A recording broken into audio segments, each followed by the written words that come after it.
AITAH for telling my girlfriend to shut up about her weight problem? My 32 male girlfriend, Lana, 32 female, and I have been together for 3 years.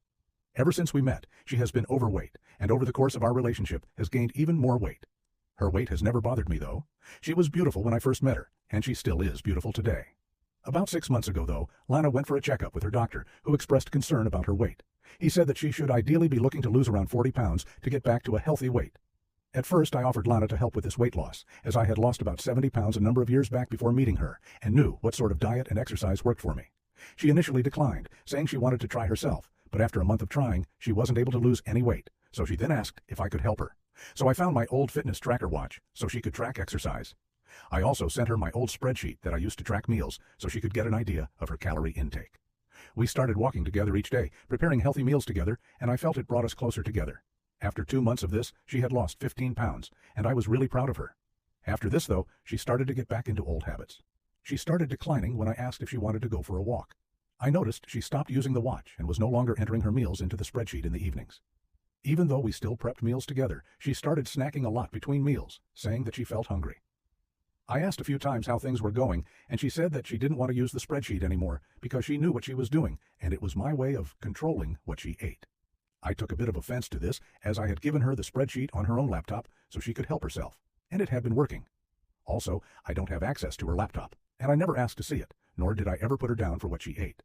Before long, she was back at her previous weight, then even put on an additional 10 pounds.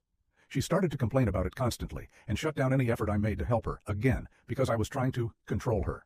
She even commented to my friends at a dinner that I was trying to stop her from eating all the things she loves, which was not true at all. After that comment, I decided to just stop trying. Every day the complaints kept going. There was always some old item of clothing that no longer fit her. She complained about needing to buy new clothes. She'd always point at her stomach and say, "Oh, look how fat I'm getting." She'd complain that she didn't feel beautiful. She'd say she couldn't walk small distances because she was out of breath because she's too fat to walk. She'd complain that she felt sick because she ate too much. She'd complain about not wanting to swim in public because she was embarrassed of her body. On and on and on she went.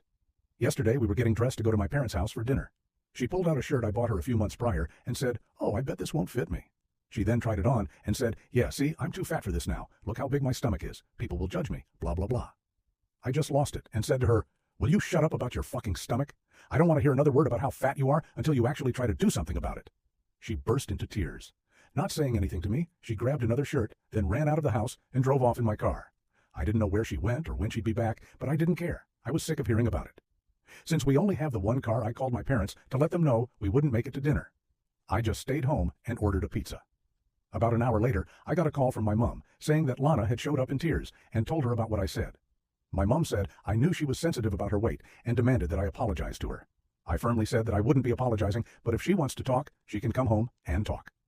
My dad also called, again saying that I was a jerk and needed to apologize, but I stood my ground.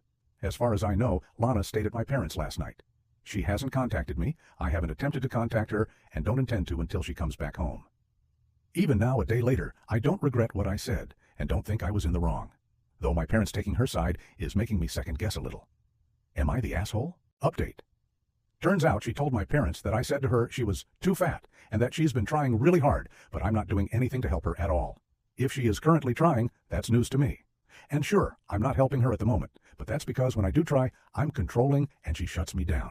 And even after I told my parents what I actually said, they still think I'm an asshole.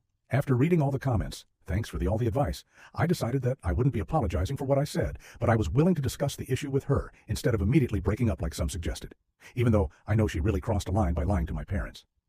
I think some people were under the impression that I screamed at her. This wasn't the case. I did snap, but when I said what I did, I barely raised my voice. If I had screamed at her, I would apologize. It got to yesterday evening, and Lana had still not returned home. Realizing that I actually needed my car the following morning, I got my friend Mark to drive me to my parents' house. I called Lana 3 times, but she didn't answer. Instead, I sent her a text saying that I wanted to talk and that I'd come by my parents' place soon. Turns out this was a mistake. When we arrived, my car was nowhere to be seen, and my mom said that Lana had left about 10 minutes ago. I called twice again, and no answer. I was in the middle of texting her that if she didn't return my car, I'd be calling the police, when I got a notification from my doorbell camera. She was back at home, and my car was back in the driveway. All was good, or so I thought. Mark drove me back home, but when I tried to get back inside, Lana had put on the inner latch on the door, so I was locked out. After a few minutes of calling out to her to let me in, all I heard from her was, "Fuck off." Now I was done. There would be no calm conversation. We were done. Thankfully, I was able to climb over the back fence, didn't think I'd make it in the shape I'm in, and get in through the back door. Once inside, I told her that she had until that evening to get out. At the time, she didn't even protest. She just packed a bag, and a friend picked her up an hour later. This morning, she has tried calling multiple times. She's now messaging that she's sorry and wants to talk, but I'm not interested. I messaged her that I've packed all her stuff and she can get a friend to come and get it, or I'll put it outside for her to pick up, but she won't be getting in my house again. Now I'll be staying home until I can get the locks changed. I've got a financial agreement in place with her, so she's got no claim on the house or any of my property, so this should be the end of it. Again, thanks for the advice.